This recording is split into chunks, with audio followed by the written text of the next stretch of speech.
শহর থেকে অনেক বছর পর গ্রামের বাড়িতে ফিরছিল বিকাশ। ট্রেন লেট থাকায় স্টেশনে নামতেই রাত প্রায় 10টা বেজে গেল। প্ল্যাটফর্ম তখন প্রায় ফাঁকা। দূরে একটা কুকুর কুইং কুইং করছে। চায়ের দোকানের শেষ আলোটাও নিভে যাচ্ছে। ভ্যান বা রিক্সা কিছুই নেই। ক্লান্ত শরীর, কিন্তু মনে অদ্ভুত এক তাড়া। আজই তাকে বাড়ি পৌঁছাতেই হবে। অগত্যায় হেঁটেই রওনা দিল সে। গ্রামের শর্টকাট রাস্তাটা গেছে ওই ডাকিনী খালের ওপরের বাঁশের সাঁকো পেরিয়ে। ছোটবেলায় ঠাকুমার কোলে মাথা রেখে সে বহুবার শুনেছে, অমাবস্যার রাতে ওই খালের ধার মারাসনারে বিকাশ, ওখানে মানুষ ডাকে। তখন সে হেসেছিল, আজও হাসল। নিজেকেই বলল, এই যুগে এসব ভূতটুত বলে কিছু হয় নাকি। কিন্তু বাঁশবাগানের ভেতরের সরু মেঠো পথে ঢুকতেই তার বুকের ভেতরটা কেমন যেন ধকধক করে উঠল। চারপাশ এতটাই নিস্তব্ধ যে নিজের হাঁটার শব্দ অস্বাভাবিক লাগছিল। বাতাস নেই, অথচ বাঁশগুলো যেন নিজেদের মধ্যে ফিস ফিস করছে। খালের কাছে পৌঁছে পকেট থেকে টর্চ বের করল বিকাশ। সুইচ চাপতেই আলোটা কাঁপতে কাঁপতে জ্বলে উঠল। ধুর, এখনই ব্যাটারি শেষ হবার ছিল। বিরক্ত গলায় বিড়বিড় করল সে। সাঁকোর সামনে এসে হঠাৎ তার পা থেমে গেল। সাঁকোর ঠিক মাঝখানে কেউ একজন দাঁড়িয়ে আছে। কালো একটা পুরনো ছাতা মাথায়, পিঠ ফিরে, একদম নড়ছে না। বলল বিকাশ, দাদা একটু সাইড দেবেন, ওপারে যাব। কোনো উত্তর নেই। লোকটা যেন মানুষ না, একটা ছায়া। বিকাশ এবার একটু বিরক্ত, একটু অস্বস্তি নিয়ে সাঁকোয় পা রাখল। বাঁশগুলো ক্যাঁচ ক্যাঁচ করে উঠতেই তার বুকের ভেতরটা ধরভর করে উঠল। যত এগোচ্ছে একটা তীব্র পচা গন্ধ নাকে আসছে, ঠিক যেন কয়েকদিনের পচা মৃতদেহ। সে নাক চেপে ধরে আবার বলল, এই যে শুনছেন, রাস্তা ছাড়ো।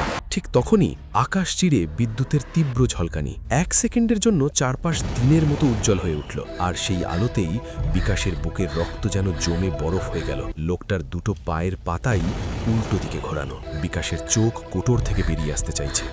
গলা শুকিয়ে কাঠ, হাত কাঁপতে কাঁপতে টর্চটা তার হাত থেকে ছিটকে খালের জলে পড়ে গেল। ঝপাত, চারদিক আবার ঘুটঘুটে অন্ধকার। তারপর খস খস।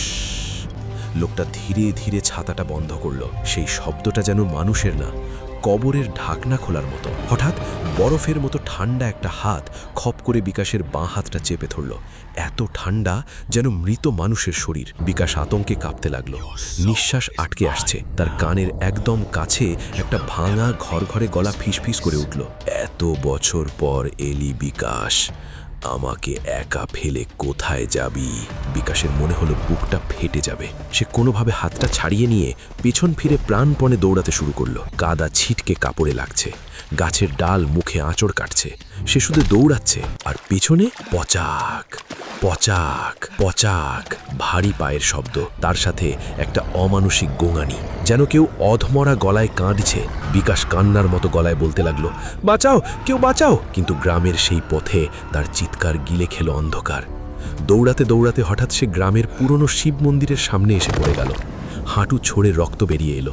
সে হামাগুড়ি দিয়ে মন্দিরের চাতালে উঠে পড়ল। তারপর সাহস করে পেছনে তাকালো। জঙ্গল নিস্তব্ধ, কেউ নেই, শুধু ঝিঁঝি পোকার ডাক। বিকাশ হাঁপাতে হাঁপাতে কাঁদতে শুরু করলো, বেঁচে গেছি। ঠিক তখনই টুপ টুপ কয়েক ফোঁটা চটচটে তরল তার কাঁধে পড়ল। সে ভেবেছিল বৃষ্টি, কিন্তু গন্ধটা লোহার মতো কাঁচা রক্তের গন্ধ। ভয়ে তার পুরো শরীর অবশ হয়ে গেল। ধীরে ধীরে, খুব ধীরে সে চোখ তুলে মন্দিরের ছাদের দিকে তাকালো। আর তারপর তার গলা ফেটে এক বিকট চিৎকার বেরিয়ে এলো। মন্দিরের কার্নিশের টিকটিকির মতো উল্টো হয়ে ঝুলে আছে সেই মূর্তিটা। তার মুখ বলে কিছু নেই, শুধু একটা বিশাল কালো গর্ত। আর সেই গর্ত থেকে টপ টপ করে রক্ত ঝরে পড়ছে বিকাশের শরীরের ওপর। মূর্তিটার মাথা হঠাৎ 180 ডিগ্রি ঘুরে গেল। তারপর সেই ভাঙা গলা আবার ফিসফিস করে উঠল, এবার তুইও থাকবি আমার সাথে। বিকাশের চোখ উল্টে গেল, চারপাশ অন্ধকার হয়ে গেল। পরদিন সকালে গ্রামের লোকেরা তাকে মন্দিরের সামনে অজ্ঞান অবস্থায় উদ্ধার করে। তার শরীর জ্বরে পুড়ছিল। জ্ঞান ফিরলেও সে আর আগের মতো হয়নি। মাঝরাতে সে হঠাৎ চিৎকার করে উঠে বলে, ও ছাদে আছে, ও আমাকে ডাকছে। গ্রামের বয়স্করা আজও বলে, অমাবস্যার রাতে ডাকিনী খালের বাঁশির সাঁকোর কাছে দাঁড়ালে নাকি এখনো শোনা যায় বিকাশের আতঙ্কে ভরা আর্তনাদ। আর কালো ছাতার নিচে কেউ একজন অপেক্ষা করে থাকে পরের মানুষের জন্য।